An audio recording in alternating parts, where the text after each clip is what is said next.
যেটা এলিটদের বিষয়। ভোট কিন্তু শুধু এলিটরা দিবে না, সাধারণরাও দিবে।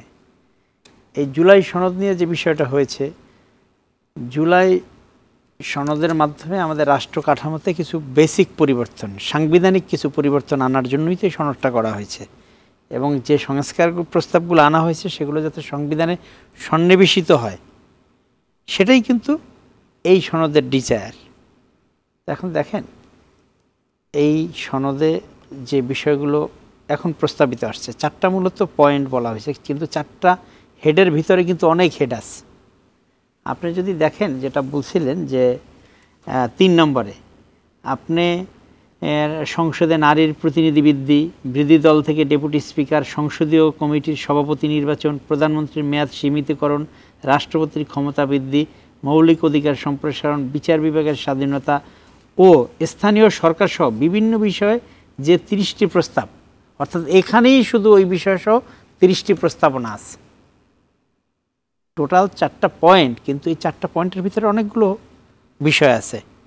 এই বিষয়গুলো যদি আমরা জনগণের সামনে উপস্থাপন করতে চাই, সেই ক্ষেত্রে যেটা দরকার ছিল সেটা হচ্ছে রাজনৈতিক দলগুলো যারা ফ্যাসিবাদ বিরোধী ছিল বা জুলাই অভ্যুত্থানকে যারা ধারণ করে, তাদের মধ্যে ঐক্যমত কমিশন গঠন করা হয়েছিল একটা কিছু বেসিক বিষয় ঐক্যমত পোষণের জন্য। আনফর্চুনেটলি সেটা হয় নাই।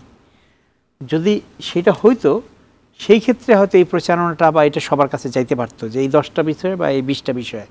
আজকে দেখেন, এখানে যে বিষয়গুলো নিয়ে প্রস্তাবনা আসা হচ্ছে, বিএনপি এর আগেও বলছে যে আমরা যে জুলাই প্রস্তাবনায় যে সনদের জন্য যে বিষয়গুলো এখানে গৃহীত হয়েছে, তার অনেকগুলোতে আমাদের আপত্তি আছে।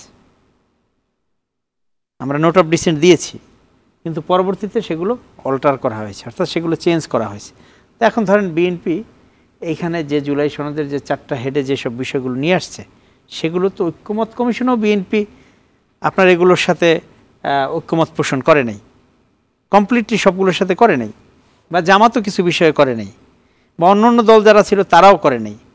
এখন এই রাজনৈতিক দলগুলো বা ফ্যাসিবাদ বিরোধী যে জুলাই গণঅভ্যুত্থানের পক্ষের শক্তিগুলো আছে, তারাও কিন্তু এই সবগুলো পয়েন্টে হ্যাঁ বলে নেই যে এগুলো আমাদের সংবিধানে সন্নিবেশিত হইতে হবে। আপনি হয়তো 2টা বলছেন, আমি 2টা বলছি, আমার 2টাতে আবার সে এগ্রি করে নেই।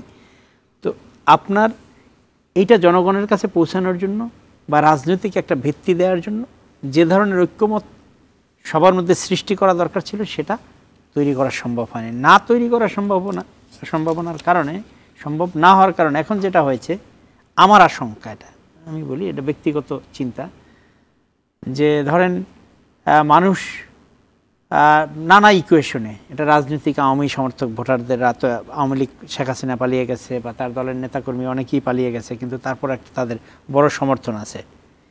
এখন যেভাবে আমাদের রাজনৈতিক বিভাজনের চেষ্টা করা হচ্ছে বা বিএনপিকে একটা দিকে ঠেলে দেওয়ার চেষ্টা করা হচ্ছে, এইভাবে যদি পক্ষ করার চেষ্টা করে যে এরা জুলাই যে সনদ আছে তার বিপক্ষে, তো আপনি জনগণের একটা বড় অংশরই যদি আপনার একটা দিকে এই জুলাই সনদের বিপক্ষে দেন এবং সেইখানে যদি ভোটে কোনো কারণে এই জুলাই সনদের যে প্রস্তাবনা সেটা যদি পাশ না হয়, তাহলে কিন্তু আমাদের এতগুলো প্রাণ, এতগুলো আত্মহত্যা, এত পরিবর্তনের আকাঙ্ক্ষা, এতদিনের চাহিদা সব কিন্তু ধূলিসাৎ হয়ে যাবে।